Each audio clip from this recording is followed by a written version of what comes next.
जय हिंद दोस्तों, आप सभी को मेरा नमस्कार। जैसा कि हम लोग इस समय मोस्ट इम्पोर्टेंट टॉपिक वाली सीरीज देख रहे हैं, तो हम उसमें देख रहे थे कि भारत की नदियों के बारे में। ठीक है, पार्ट 1 पार्ट 2 हो चुका है, आज हम पार्ट 3 करेंगे।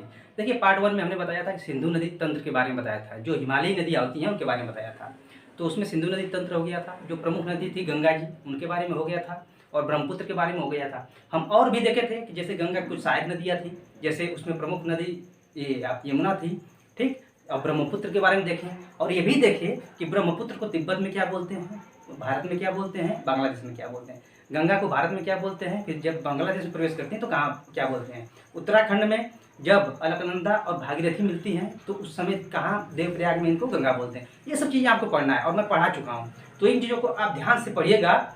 और आज हम लोग पढ़ेंगे प्रायद्वीपीय नदियों के बारे में। और देखिए, एक इम्पोर्टेंट टॉपिक ये भी था कि उसमें गंगा जी को जब वो पश्चिम बंगाल में जाती हैं, प्रवेश करती हैं, तो उनको वहाँ पे क्या बोलते हैं। ठीक है, तो भागीरथी बोलते थे, थोड़ी सी जो जगह होती थी, तो इसको आपको ध्यान देना है। आइए, उसमें और भी इम्पोर्टेंट है, जैसे कुछ परियोजनाओं के बारे में बताया था मैंने, तो वो सब आप एक बार देख लीजिएगा। कुछ ट्रिक्स बताया था, जैसे कि शाबाश दूल्हा तू झेल, ठीक है ना। अगर झेलना पड़ेगा, जिंदगी भर झेलना पड़ेगा, अगर चरस या विष पिया तो ये सब चीज़ें आप वहाँ पे देख लीजिएगा। तो उस वीडियो को जरूर देखिएगा। आज मैं इसको शुरू करता हूँ जल्दी से। मैं चाहूँगा कि आपको कम समय में ज़्यादा चीज़ें दे दूँ। और देखिए, इसको पढ़ाने को तो मैं 2-2 घंटे पढ़ा सकता हूँ, बट क्या है ना कि यहाँ पे टाइम का अभाव है। आप कम समय में ज़्यादा चीज़ सीख लीजिए। अब सपोज करिए कहीं आपको जाना है और आज ही जाना है, 1 दिन का समय है, तो आप क्या करेंगे। अगर मैं एक ओवरव्यू दे दूंगा तो आप कहीं ना कहीं पूछते पाछते पहुँच जाएंगे। मगर अगर आपको एकदम डिटेल में जानना है तो थोड़ा टाइम लगता है। तो इसलिए मैं चाहता हूँ कि अभी आपका एग्जाम का टाइम चल रहा है, तो इन चीज़ों को स्टैटिक जीएस है तो ऐसे ही देख लीजिएगा, अब ज़्यादा नहीं। आइए देखते हैं। देखिए, भारत की नदियाँ 2 तरह की नदियों के बारे में, एक हिमालयी नदियाँ होती हैं और एक होती हैं प्रायद्वीपीय नदियाँ। ठीक है, तो हिमालयी नदियों के बारे में हम पढ़ चुके हैं, आप प्रायद्वीपीय नदियों के बारे में आज पढ़ेंगे। ठीक है, तो आइए, दक्षिण भारत की नदियों को प्रायद्वीपीय नदियाँ कहते हैं, ये जानते हैं। आइए देखिए, पहले तो इस मैप से हम देख लेते हैं। और मैप थोड़ा गलत भी बना, मतलब उतना सही एग्जैक्ट नहीं बना है मेरा, थोड़ा सा आर्ट उतना अच्छा नहीं है। ठीक है, तो देख लीजिए। आइए देखते हैं। सबसे पहले हमने क्या है, देखिए ये विंध्य पर्वत, जैसे चंबल बेतवा केन किसकी सहायक नदियाँ थी, यमुना की सहायक नदियाँ थी। ठीक है, इनके बारे में पढ़े थे। और चंबल की सहायक नदी कौन थी, क्षिप्रा थी। और क्षिप्रा के किनारे उज्जैन शहर बसा हुआ है, इसलिए वो इंपॉर्टेंट था, तो मुझे बताना जरूरी था। तो देखिए, इन चीज़ों को अब भूल जाइए कि चंबल बेतवा केन इसके बारे में पढ़ चुके हैं। विंध्य पर्वत से निकलती हैं नदियाँ। अब इम्पोर्टेंट क्या है, आइए यहाँ पे आइए, इस साइड देखिए, यहाँ अरावली पर्वत है। और अरावली पर्वत से डायरेक्ट क्वेश्चन आता है कि जो विश्व की सबसे प्राचीनतम जो पर्वत श्रृंखला है ना, वो अरावली है। विश्व की सबसे प्राचीनतम पर्वत श्रृंखला क्या है, अरावली है। तो इसको याद रखेंगे, अरावली को। ठीक है, अरावली पर्वत, यहीं से एक नदी निकलती है, लूनी नदी। छोटी सी नदी है, मगर इंपॉर्टेंट इसलिए हो जाती है क्योंकि ये यहीं से अरावली पर्वत से निकलती है और कच्छ के रण में जाके विलुप्त हो जाती है। ना ही यह किसी नदी में मिलती है, ध्यान दीजिएगा, ना ही यह किसी नदी में मिलती है, और ना ही किसी मतलब समुद्र या महासागर में मिलती है। ठीक है, ये चीज़ ध्यान दीजिएगा। तो लूनी नदी इसलिए इंपॉर्टेंट हो जाती है। और इसको भूमि बंधित नदी भी कहते हैं। लवड़ी नदी है, एक प्रकार की लवड़ी नदी होती है ये, और इसको भूमि बंधित नदी भी कहते हैं।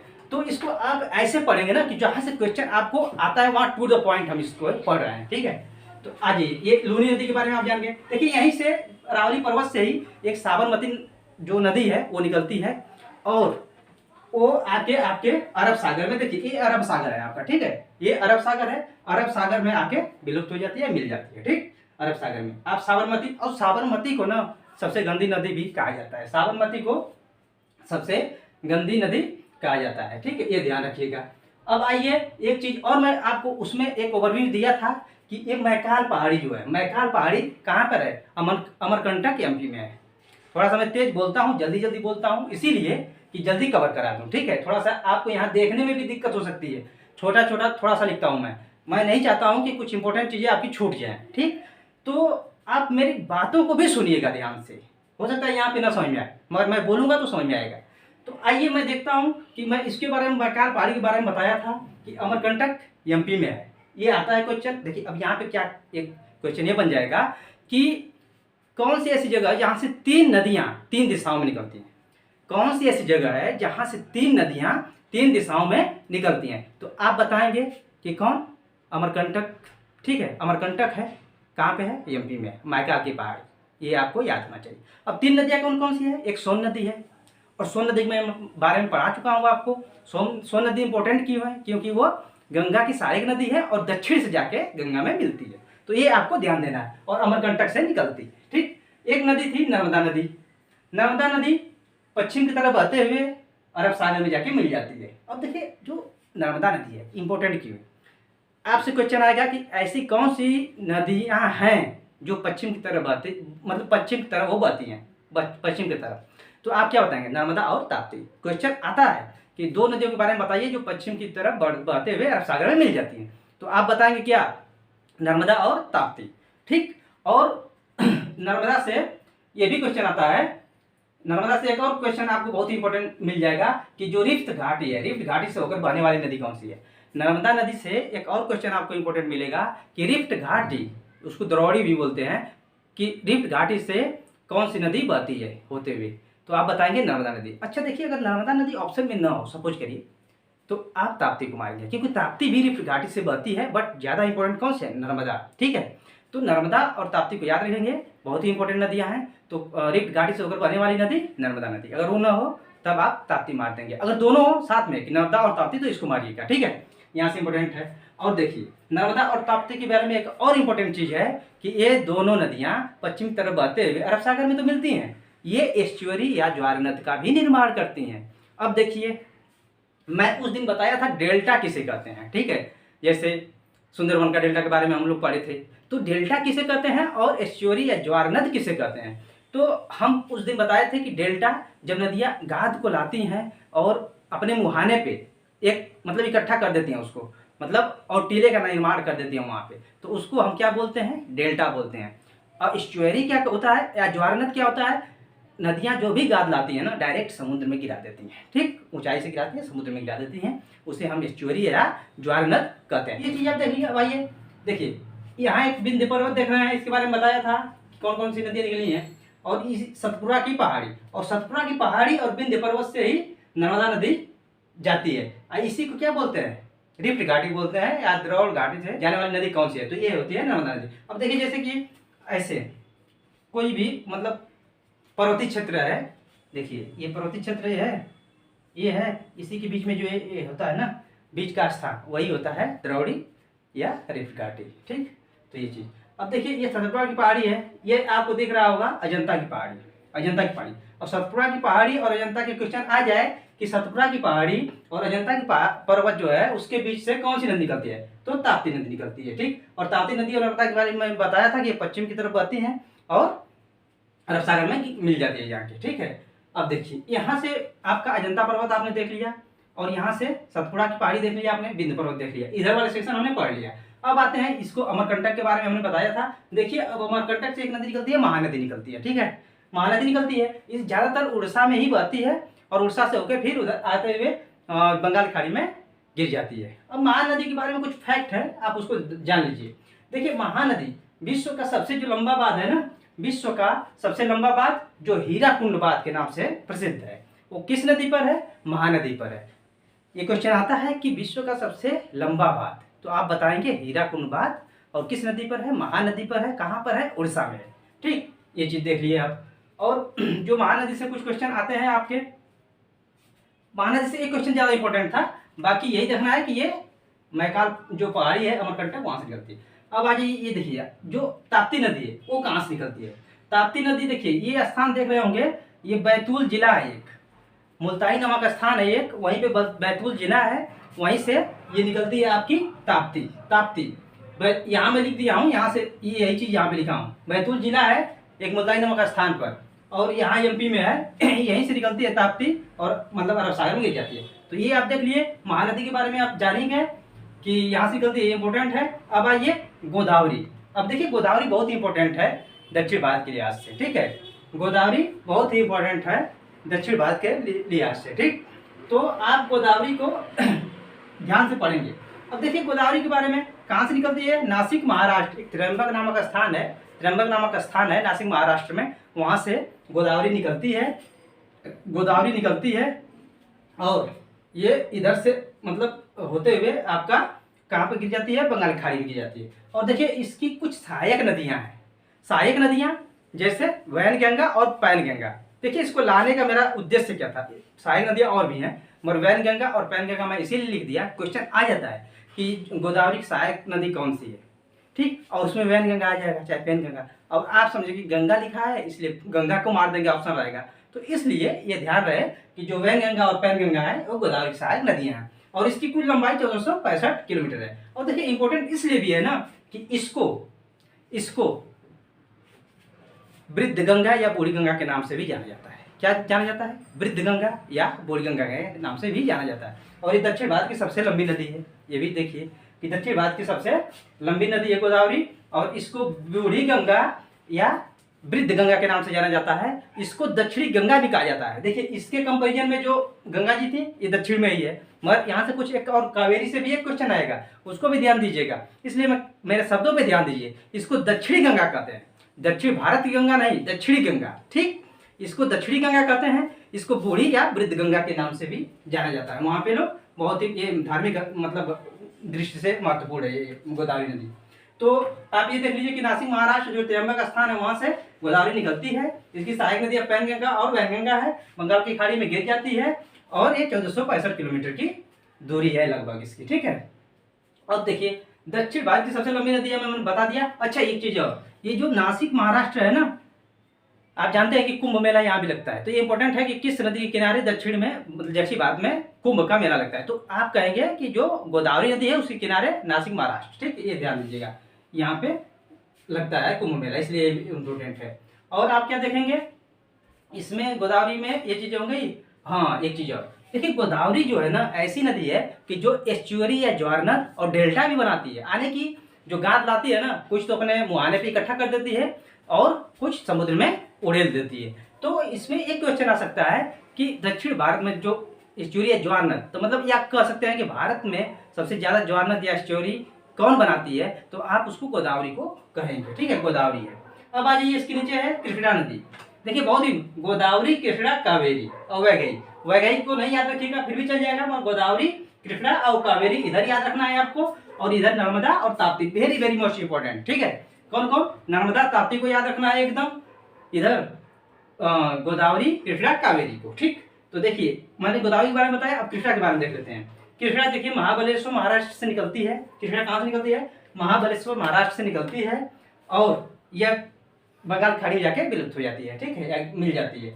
अब कृष्णा के बारे में देखिए यहाँ अच्छा एक आता है कि नागार्जुन सागर बांध किस नदी पर, नागार्जुन सागर बांध किस नदी पे है, तो वो किस पे है? कृष्णा नदी पर है। ये आपको इंपॉर्टेंट है, ठीक है ना, कि नागार्जुन सागर बांध जो है कि किस नदी पर है, वो कृष्णा नदी पर है। अच्छा देखिए कृष्णा नदी के बारे में हो गया। अब देखिए यहाँ पे जो गोदावरी यहाँ पे आ रही है और कृष्णा नदी, देखिए एक जी लिखा हूं ना मैं, जी और यहाँ पे के, जी से गोदावरी और के से कृष्णा। इस क्षेत्र को ना हम केजी बेसिन क्षेत्र बोलते हैं। क्या बोलते हैं? कृष्णा गोदावरी बेसिन क्षेत्र। मतलब बेसिन मतलब होता है नदियां जहां तक, जैसे कि बाढ़ आ गई तो उनका पानी जहां तक विस्तारित हो जाता है ना, जहां तक फैल जाता है ना, उसी को उस नदी का बेसिन बोला जाता है। तो ये केजी बेसिन बोला जाता है इसको। और देखिए ये क्षेत्र बहुत ही इंपॉर्टेंट है क्योंकि यहाँ पे गैस और पेट्रोलियम के क्षेत्र पाए जाते हैं। ये इसलिए इंपॉर्टेंट है, यहाँ पे गैस और पेट्रोलियम क्षेत्र पाए जाते हैं। तो आप इसको याद रखना है कि इस क्षेत्र को केजी बेसिन बोला जाता है। तो कृष्णा नदी के बारे में भी आप देख लीजिए। यहाँ से इंपॉर्टेंट है कि जो नागार्जुन सागर बांध है ना, वो कृष्णा नदी पे है, ये याद रखना है। उसके बाद आइए कावेरी के बारे में। कावेरी बहुत ही इंपॉर्टेंट नदी है दक्षिण भारत की। ये केरकारा एक ब्रह्मगिरी पर्वत है कर्नाटक में। केरकारा जगह है, ब्रह्मगिरी पर्वत है वहीं पे, और कर्नाटक में है, वहीं पे एक जगह है, वहीं से निकलती है कावेरी नदी और यहाँ पे आके मिल जाती है किसमें? बंगाल की खाड़ी में। अब देखिए कावेरी विवाद बहुत ही मतलब प्रचलित है, जैसे कि यह केरल, कर्नाटक और तमिलनाडु में तीन मतलब स्टेट में बहती है। और आप जानते हैं कि कावेरी और कावेरी विवाद एक नाम से फेमस किसके बीच में, एक क्वेश्चन आता है कि कावेरी विवाद किन स्टेटों के बीच में है, तो आप क्या बताएंगे? कर्नाटक और तमिलनाडु के बीच में। कावेरी विवाद किसके बीच में है? कर्नाटक और तमिलनाडु के बीच में, ठीक। अब इसे दक्षिण भारत की गंगा कहते हैं। आपको क्या ध्यान देना है कि इसे कावेरी को दक्षिण भारत, देखिए कावेरी को दक्षिण भारत की गंगा कहते हैं, मगर जो गोदावरी थी उसको दक्षिणी गंगा कहते हैं। ध्यान दीजिए मेरे वर्ड पे, गोदावरी को दक्षिणी गंगा कहते हैं, मगर जो कावेरी नदी है ना, दक्षिण भारत की गंगा कहते हैं। गोदावरी को वृद्ध गंगा या बूढ़ी गंगा भी कहते हैं, ये ध्यान देना है आपको, ठीक है। तो कावेरी के बारे में इसे दक्षिण भारत की गंगा कहते हैं। अच्छा, एक जलप्रपात है जिसे शिव समुद्रम जलप्रपात बोला जाता है। कौन सा जलप्रपात? शिव समुद्रम जलप्रपात। किस नदी पर है? तो कावेरी नदी पर है, कर्नाटक में है। ये याद रखना है कि कावेरी नदी पर है और कर्नाटक में है। ठीक, अब दक्षिण भारत की नदियों में यही देखिए एक चीज, यहाँ से दक्षिण भारत में जितनी नदियां हैं लगभग एक ऐसा समय आता है सूख जाती हैं, मगर ये जो कावेरी नदी है ना, ये वो इसमें वर्ष भर जल रहता है। कावेरी नदी में वर्ष भर जल रहता है, आपको ध्यान देना है। ठीक, ये आपको एकदम इम्पोर्टेंट है कि इसमें वर्ष भर जल रहता है। अच्छा, जो कावेरी नदी जब चलती है ना, तो कहीं कहीं ब्रेक कर दे जाती है, मतलब रुक जाते हैं, मतलब तो वहाँ पे कुछ द्वीप बन जाते हैं। ठीक है, जैसे शिव समुद्रम, ठीक है, श्रीरंगपट्टनम, तो ये सब ये बनाती है। तो ये आपको ज़्यादा याद इंपॉर्टेंट क्या है कि कावेरी नदी केरकारा ब्रह्मपुरी पर्वतों कर्नाटक से निकलती है, केरल, कर्नाटक और तमिलनाडु में होके ये फिर बंगाल खाड़ी में गिर जाती है। और यहाँ पे कावेरी जल विवाद का बड़ा ही इंपॉर्टेंट मुद्दा रहता है हमेशा, तो कर्नाटक और तमिलनाडु के बीच में है। और शिव समुद्रम जो जलप्रपात है वो कावेरी नदी कर्नाटक में है, याद रखना है। एक दक्षिण में सबसे इसी वैगई, कुछ और भी नदियाँ हैं छोटी छोटी, मगर वैगई जो है दक्षिण में मदुरई तमिलनाडु में है। ठीक है, और ये बंगाल खाड़ी में गिर जाती है। तो वैगई के बारे में इतना जानिए बस कि ये सबसे दक्षिणी नदी है। ठीक, वैगई। तो सबसे देखिए, मैंने इस पूरे मैप से आपको लगभग इंपॉर्टेंट चीज़ें जो भी थी मैंने बता दिया। एक बार और आप देख लीजिएगा, बाकी हम इसको देखिए एक कुछ इंपॉर्टेंट चीज़ लिखे हैं, शायद यहाँ पे बता ही दिए हैं सब कुछ। एक बार आप देख लीजिए लूनी नदी के बारे में, आपको अरावली पर्वत से निकलकर कच्छ के रोड में विलुप्त हो जाती है, ये ध्यान देना है।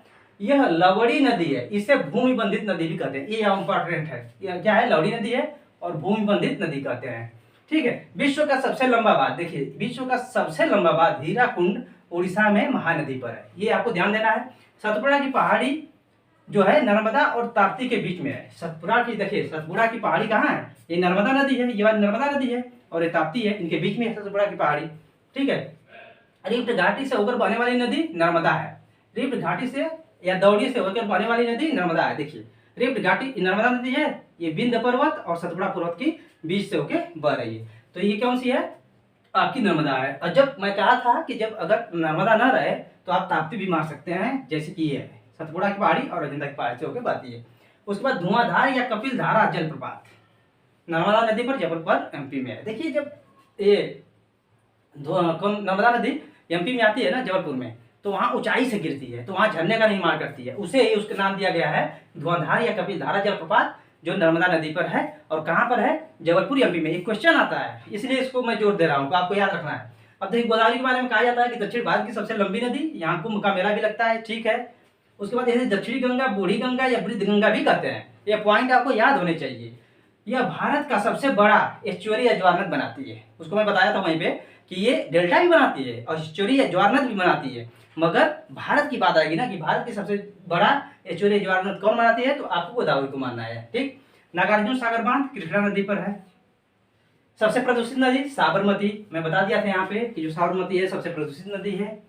ठीक है, अब कावेरी नदी के बारे में जान लीजिए, इंपॉर्टेंट है। इसे दक्षिणी भारत की गंगा कहते हैं, इसे दक्षिण भारत की गंगा कहते हैं। शिव समुद्रम जलप्रपात कर्नाटक में इसी पर है, मतलब देखिए शिव समुद्र कावेरी नदी पर ही शिव समुद्रम जलप्रपात है। कहाँ पर है? कर्नाटक में। याद रखना है, कावेरी जल विवाद कर्नाटक तथा तमिलनाडु के बीच में है, मैं बताया था यहाँ पे।